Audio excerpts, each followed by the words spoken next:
திருநெல்வேலி பக்கத்தில் அங்கே வந்து மேத்தாப்பிள்ளை விஜயநாராயணபுரம், தெற்கு விஜயநாராயணபுரம் அங்கே போனீங்கன்னா ரொம்ப சுவாரஸ்யமானது இருக்குது.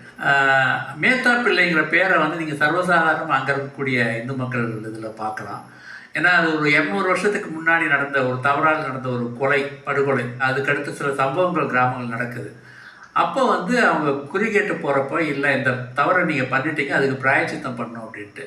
இன்றைக்கும் வந்து ஆடி 16ன்னு நினைக்கிறேன், 16 18 தெரியல, அன்னைக்கு வருஷம் ஒரு வருடம் தவறாமல் அன்னைக்கு ஒரு நாள் வந்து அங்கே இருக்கக்கூடிய அந்த சமூகத்துக்காரங்க இந்துக்கள்லாம் வீட்டை காலி பண்ணிடுவாங்க.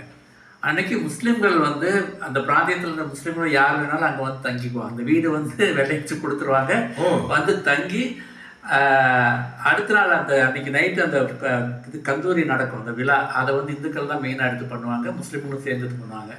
சேர்ந்து அந்த சாப்பாடு எல்லாத்துக்குமே சாப்பாடு பரிமாறுறது அப்படிங்கிறது இருக்குது. அந்த ஊரில் வந்து நான் போய் இது பண்ணப்போ சொன்னாங்க, ஒரு திருடு ஏதாவது நடந்தால் வந்து அவங்க இருக்க மற்ற சாமிகள்கிட்ட கொண்டு வாங்க, நேராக மேத்தாப்பிள்ளை தர்காவுக்கு தான் அங்கே தான் கொண்டு வருவாங்க. அங்கே வந்து யாருமே பொய் சொல்கிறதுக்கு பயப்படுவாங்க அப்படிங்கிறது. ஸோ அந்த பேர்களை மேத்தாப்பிள்ளை, மேத்தம்மா, இதெல்லாம் வந்து நீங்கள் அங்கே இருக்கிற இந்துக்கள் பேராக பார்க்கலாம். இப்படி இது வந்து பரவாயில்ல, சுவாரஸ்யமாக இருக்குது. என்ன ஒரு பக்கம் உறவுகளுக்கு முக்கியத்துவம் கொடுக்கக்கூடிய பண்பு, இன்னொன்று ஒரு தவறு